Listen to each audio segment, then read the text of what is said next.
네, 그럼 다음 질문 바로 제가 뽑아보도록 하겠습니다.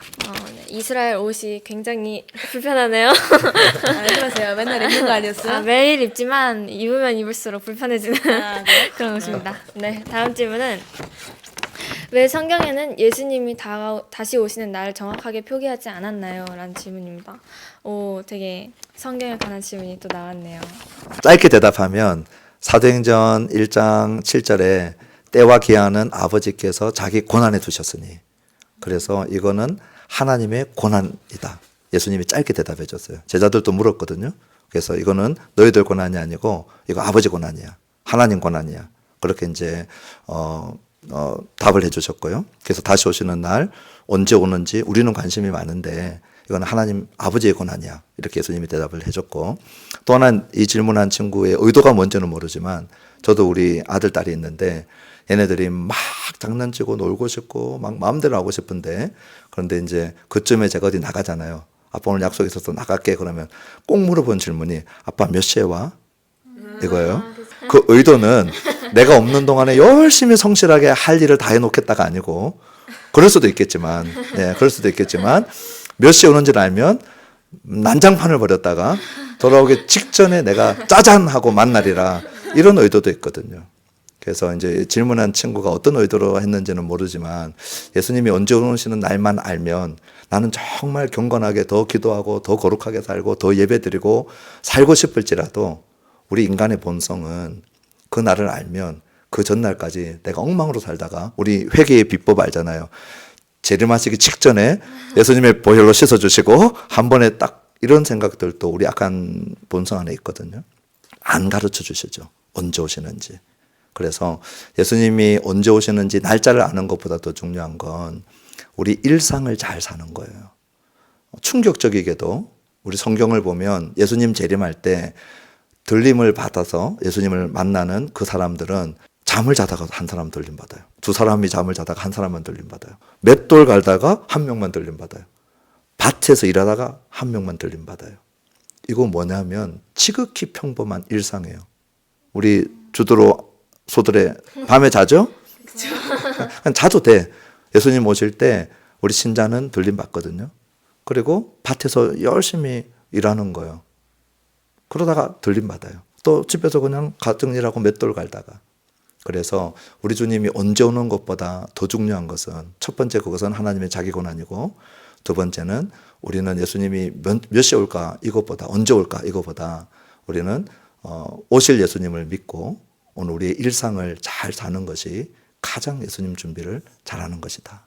네, 그래서 우리를 너무 잘 아시기 때문에 안 가르쳐 줬어요. 목사님의 답변을 들으면서 저도 매일매일 하루하루를 더 하나님 안에서 하나님 다시 오실 때까지 열심히 살아보도록 노력해야겠습니다. 다음은 소드레가 뽑아볼까요? 네. 아이고.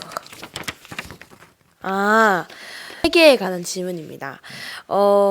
나에게 있는 죄들을 회개하려면 어떻게 해야 할까요? 약간 저도 양심에 찔리는 부분이 약간 있는 것 같아요. 잘못이 있으면, 약간 엄마를 비유를 드리자면, 잘못했어요, 용서해 주세요 하면 저희 엄마는 나를 사랑하시기 때문에 약간 나를 용서해 줄 거라는 확신이 있잖아요. 그렇기 때문에 하나님한테 가서도 아무리 큰 잘못을 지어도 당당하게 죄송합니다 하면은 이게 용서가 될 줄 알고 계속해서 그런 제 자신이 맞는가도 싶고 계속해서 그런 고민들이 생기는데 어떻게 생각하시나요? 회개의 문제도 접근하는 방법들이 많이 있는 것 같아요. 지금 이제 우리 소드레처럼 정말 엄마한테 내가 잘못하면 내가 확실히 용서받는다는 확신을 갖고 있는 어머니를 정말 신뢰하고, 그 사랑을 알고 있는 이런 관계에서 또 회개하는 친구들도 있고, 이제 이런 친구들은 오히려 회개하면서 내가 용서받는다는 걸 아니까 내가 더 많이 죄를 좀 쉽게 지울 수 있는 그런 여지가 있지 않을까, 이런 생각들을 하는데, 실제로 이제 우리가 회개하다 보면 하나님 앞에서 이 회개하는 그런 과정들을 통해서 하나님이 우리로 하여금 죄와 더 잘 싸우도록 우리를 그 방향으로 길러 가시거든요.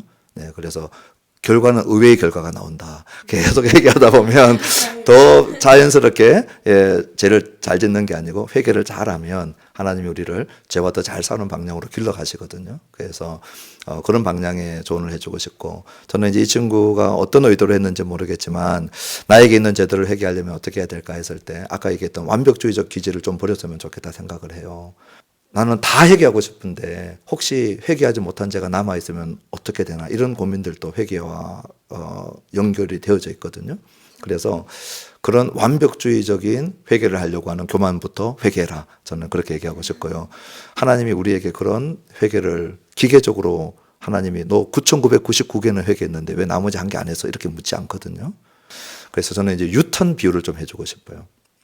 우리에게 있어서 운전을 할 때, 아직 운전 안 하죠? 낙타 타고 왔죠? 낙타 운전 면허증 있어요? 그건 있어요. 예. 우리가 운전할 때 뉴턴을 하는데 큰 뉴턴이 있고 작은 뉴턴이 있어요. 큰 뉴턴은 일생에 딱 한 번만 해요. 하나님을 등지고 내 인생에 직진을 하다가 내 처음으로 하나님께로 돌아가는, 이게 큰 뉴턴이에요. 이거는 내가 하나님께로 돌아오는, 내가 예수님을 처음 믿는, 이거는 유일한 회개 한 번이에요. 그런데 예수님 믿고 나면 두 사람 완벽합니까? 여전히, 그렇죠? 예, 이 마음의 뚜껑을 열어보면 여전히 안에 시꺼먼 것들이 막 나온단 말이죠. 그러면 이제 그런 것들을 회개하는 건 작은 뉴턴들이에요. 그래서 간첩 비유로 들면 간첩이 자수 한 번만 해요. 그렇죠? 북한에서 넘어왔는데 간첩이야. 그런데 자수는 딱 한 번, 내 간첩입니다. 근데 자수하고 난 다음에 대한민국 헌법을 이제 배우고 대한민국에서 살려고 하면 우리나라의 규칙과 법을 배워야 되잖아요. 그러다 보니까 자꾸 어겨. 북한에는 없던 게 있어, 우리나라에. 그래서 어기면 내 다시 간첩이었는데 자수하지 않죠. 이미 자수는 했거든. 어긴 법에 대해서 사과하고 회개하고 벌금을 물고 하나님 앞에 처음으로 하나님께 돌아가는 큰 회개가 있다. 그 다음에 작은 회개들이 우리 인생에 계속 따라온다 하는 것을 알고, 하나님 앞에 이 작은 회개들을 통해서 우리가 자백할 때 주님이 용서해 주신다고 했거든요.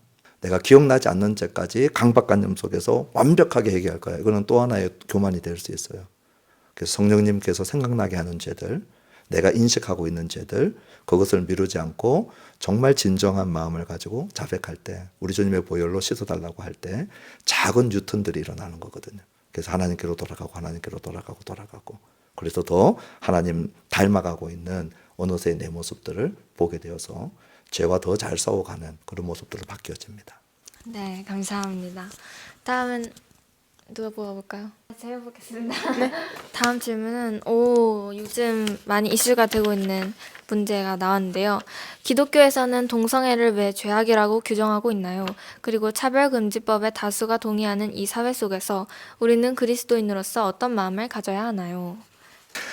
기독교에서는 동성애를 왜 죄악이라고 규정하고 있나요? 했을 때 지금 이 동성애를 문화로 볼 것인지 아니면은 절대적인 요소로 볼 것인지, 문화적 요소로 보는 것과 절대적 요소로 보는 것으로 나누어져 버려요. 문화적 요소는 뭐냐면 우리 이제 주드로 안드레처럼 이 의상은 딱 이스라엘 의상이죠. 그렇죠? 목사님도 예수님 너무 좋아하거든요. 목사님은 진짜 예수님 같은 하나님 없고 예수님 같은 사람 없다 생각해요. 완전한 하나님, 완전한 사람. 사람으로서도 우리 예수님 끝내줍니다.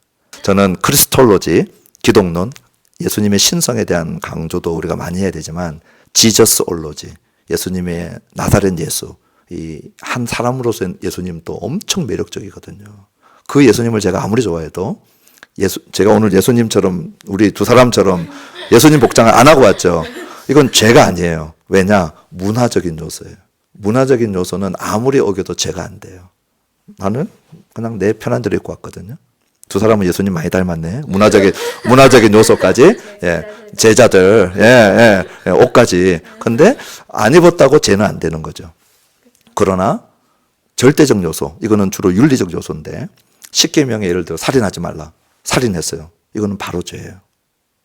이거는 이건 문화적인 요소가 아니라는 거예요. 그러면 동성애는 문화적이냐 절대적이냐, 이것으로 죄인지 아닌지를 분별하는 거예요. 구약 성경에서도 절대적 요소로, 윤리적 요소로 죄라고 가르치고요. 특히 레위기 18장 여기서는 죽여야 되는 죄, 가정한 죄, 심각한 죄로 얘기를 해주고 있어요. 그 다음에 하나님의 창조 원리에 벗어나요. 하나님이 남자와 여자를 만드시고 결혼을 남자와 여자와 하게 한 이 창조 질서거든요. 이 창조 질서를 어기게 되면 어떻게 되느냐? 엄청난 피해가 일어나게 돼요. 예를 들어서 태양계의 행성들이 태양을 중심으로 도는데 그중에 한 녀석이 왜 태양의 중심에 난 마음에 안 들어 하고 삐쳐나가는 순간 우주는 엉망이 되어버리는 거죠. 그런데 그 질서 안에 돌 때는 질서라고 하는 것이 깝깝하게 보이지만 벗어나고 싶지만 벗어나는 것이 불행이고 파괴예요. 그 안에 머물러 있는 것이 행복이고 화평이고 샬롬이거든요. 그래서 창조 질서를 지키는 것이 얼마나 중요한지 모르는데 성적인 면에 하나님이 아름답게 성을 창조하고 남자와 여자로 창조하시고 부부 관계 안에서 결혼을 통해서 성을 누리게 했는데 이것을 정면으로 벗어나게 하는 것이 동성애죠. 그래서 창조 질서를 위배하고 구약에서도 윤리적죄, 절대적죄로 언급을 했고 신약에 와서 이거 문화적으로 본 요소가 있느냐 한 군데도 없어요. 심지어 창세기 19장에 창세기에 나타난 이 소돔과 고모라의 타락 그것을 유다서를 신약 성경에 읽어보면 가정한 일이다. 소돔과 고모라에서 있었던 일들을 가정한 일이라고 신약 성경 유다서에서 얘기하거든요. 또 로마서 1장에서도 이것을 범죄로 죄악으로 명확하게 밝히거든요. 그래서 문화적 요소로 볼 수 없다는 것과 그리고 절대적인 요소로 구약 성경도 죄라고 하고 있고 신약 성경도 죄라고 하고 있기 때문에 우리는 동성애를 죄악이라고 합니다. 그렇게 하나 답을 하고요. 두 번째 질문이 있는데 차별금지법에 다수가 동의하는 사회 속에서 우리 그리스도인들은 어떤 마음을 가져야 하나요? 했는데 로마서 13장에 보면 위에 있는 권세에 복종하라 그랬어요. 바울이 로마서를 썼는데 그 당시 황제들이 보통 악해야지. 그런데 바울이 악한 황제한테는 반항해라 하지 않았어요. 권세는 위로부터 주지 않은 것이 없다. 그래서 비록 악한 권세지만 그 권위에 순복하라 그랬어요. 신약 성경의 아이디어는 무정부보다는 차라리 악한 정부가 낫다는 생각을 하고 있는 것이고 그러면 우리의 책임이 없느냐에 대해서는 저는 부모 공경이 좋은 예라고 생각을 해요. 부모를 공경하라 했지만 하나 따라 붙는 게 뭐냐면 주 안에서 공경하라. 이렇게 우리 신약 성경이 얘기하거든요. 십계명을 부모 공경이라고 하는 것 속에 주 안에서라고 붙어 있는 건 뭐냐면 부모 공경을 해야 되지만 우리 부모님이 너 예수님 믿으면 안 돼. 이거는 우리 주님이 더 중요하기 때문에 우리가 그것은 불순종할 수 있거든요. 그래서 동성애라고 하는 이 죄악에 대해서 만약에 우리 정부가 이것을 법제화하려고 하고 이것을 헌법화하려고 할 때에는 우리는 위에 있는 권세에 기본적으로 복종해야 되지만 우리는 주 안에서 복종하는 자들이기 때문에 주님의 말씀에 위배되는 것에 대해서 우리가 목소리를 내고 반대 의견들을 내고 우리가 할 수 있는 합법적인 범위 내에서 우리 기독교인들이 목소리를 내고 또 전달하는 일들은 적극적으로 해야 된다. 그렇게 생각을 합니다. 마지막 질문으로 소드레가 뽑아주시기 바랍니다. 이것도 꽤나 추상적인 질문이라고 할 수 있겠는데요. 하나님이 제 마음속에 없다면 지금 하고 있는 생활이 무슨 의미인지 자꾸 의문이 들어요. 솔직히 저도 약간 들었던 질문이긴 합니다. 내가 지금 하고 있는 생활이 무슨 의미일까? 만약에 하나님이 이 세상에 없다면, 그리고 내가 지금 믿고 있는 하나님이 지금 내 마음속에 없다면 내가 지금 무슨 시간 낭비를 하고 있는 건지 싶을 때도 있는데, 그러다가 갑자기 예배를 드리면 진짜 하나님 내 마음속에 계시구나. 또 이런 변덕스러운 마음이 생길 때가 많은 것 같아요. 이것에 대한 답변을 줄 수 있으실까요? 제일 짧은 답변을 할 수 있는 것 같은데요. 계시니 염려하지 마라. 그렇게 얘기해 주고 싶고 그 다음에 만약 하나님이 없다면 이 가정은 바울 때 했어요. 바울도 만약 하나님이 안 계시고 또 예수님의 부활이 사실이 아니라면 우리가 제일 비참한 자다. 바울이 그랬거든요. 그래서 이건 우리만 하고 있었던 생각들이 아니고 사도도 이런 질문들에 노출되어 있었다 하는 생각을 하고 그렇다고 너무 자기를 위로하지 말고 신약 성경에 사도 바울도 이런 생각들과 관련되어져서 고민을 했던 적이 있구나. 그렇지만 그런 고민들은 저는 할 수 있다 생각하는데 만약 하나님이 안 계시다면 우리의 모든 것은 정말 비참하고 무의미한 상태로 바뀌는 거죠. 그를 위해 고난받고 우리가 인내하고 견뎠던 것들이 아무 의미가 없었죠. 하나님 안 계신데. 그런데 하나님은 계시고 하나님의 계심을 우리가 일반 계시, 특별 계시 이런 얘기들을 하거든요. 그래서 하나님의 계심에 대해서 우리가 어떻게 알 수 있습니까? 일반 계시를 통해서 하나님이 알려주시는 거죠. 우리 소명학교 3층짜리 이거 먼지를 막 흔들어 가지고 컵에 담아서 큰 컵에서 딱 덮으니까 3장짜리가 나왔다라고 믿기 힘들죠. 스위스 시계를 그냥 부품 다 해체시켜 놓고 컵에 흔들어서 짜잔 우연히 스위스 시계가 조립되지 않거든요. 그래서 지으신 분이 있고 설계하신 분이 있고 만드신 분이 있는 것처럼 우리가 우주 만물을 볼 때 하나님 계시고 지으신 분이 있는 것이고 그다음에 하나님이 자기를 우리에게 계시해 주셨는데 성경을 통해서 계시해 주셨어요. 얼마나 감사한지 몰라요. 성경을 통해서 하나님이 책임지시고 누구신지를 알려주셨고 하나님 우리에게 가장 잘 알려주신 분이 우리 예수님이에요. 그래서 저는 우리 친구들한테 이제 마지막이니까 꼭 해주고 싶은 것은 하나님은 멀리 느껴질 수 있어요. 아무도 하나님을 본 자가 없고 보고 살 자가 없다 그랬거든요. 이사야도 하나님의 이 옷자락만 본 것밖에 없어요. 보좌에 앉아 계시는 그의 옷자락 봤고요. 모세 지나가시는 등 본 것밖에 없어요. 그러니까 아주 일부를 본 거죠. 그런 어마어마한 영적인 거장들도 그러니 하나님을 제대로 못 본다라고 하는 이런 마음을 우리가 다 가질 수 있는데 그런데 이게 중요해요. 하나님을 가장 우리에게 잘 나타내신 분이 예수님이에요. 그러니까 우리 친구들이 예수님을 생각하고 예수님을 보고 있으면 누구를 보고 있는 거냐면 하나님을 보고 있는 거거든요. 그러려고 예수님이 오신 거예요. 그래서 하나님이 계신가 안 계신가 이런 의문이 들 때마다 예수님 생각하면 좋겠고 내가 성경에서 본 예수님이 그분이 하나님이시거든요. 하나님 이런 분이죠. 그래서 우리가 믿음을 의문과 갈등 속에 그냥 내버려 두지 말고 예수님을 보면서 늘 하나님을 보고 우리의 신앙생활이 정말 의미 있는 또 우리 주님이 계시기 때문에 우리의 고난과 또 우리의 신앙생활하는 모든 것이 의미가 있다 하는 이 확신이 들면 좋겠습니다. 감사합니다. 마지막까지 좋은 답변 주셔서 너무 감사합니다. 주드로 씨, 여기 이스라엘에서부터 여기 대한민국 경기도 용인시 수지구 동천로 616까지 온 보람이 있지 않습니까? 그럼요. 저희가 이제 낙타를 타고 모래바람 맞으면서 광야를 지나온 보람이 있네요. 또 너무 좋은 질문들을 또 잘 이렇게 두 사람이 대화 속에서 저한테 던져주고 또 제가 엄청 지루한 사람이거든요. 너무 재미없는 사람인데 우리 주드로 안드레 때문에 너무 재밌는 시간 됐습니다. 감사합니다. 저희도 너무 감사했고 또 오늘 목사님과 함께한 이 시간을 통해서 조금 더 이제 평소에 궁금했던 신앙 관련 질문에 대해 답을 얻어갈 수 있는 계기가 아니었나 싶습니다. 또 많은 소명학교 학생들도 이 영상을 보고 해답을 얻을 수 있을 것 같습니다. 소드레는 어땠나요? 저도 주드로 씨와 마찬가지로 너무나도 좋은 시간이었던 것 같습니다. 그냥 가끔가다 스치는 질문이라서 별 생각 없이 넘기고 뭐 사람들이 목사님한테 여쭤봐라 이러는데 뭐 물어볼 시간도 없고 그렇게 나눌 수 있었던 목사님도 곁에 없었기 때문에 이걸 어떡하지 싶었는데 오늘 이 기회를 딱 갖게 되어서 너무나도 감사하고 해결이 많이 된 것 같아서 너무나도 좋은 시간을 보낸 것 같습니다. 시간이 이렇게 간 줄 몰랐네요. 지금 저희 낙타 미미랑 찰스가 벌써 지금 잠이 들었어요. 어머, 잠이 들었어요? 지금 걔네 깨웠는데 지금 시간이 너무 많이 들어요. 그쵸. 너무 아쉽지만 그래서 여기서 인사를 드려야 할 것 같습니다.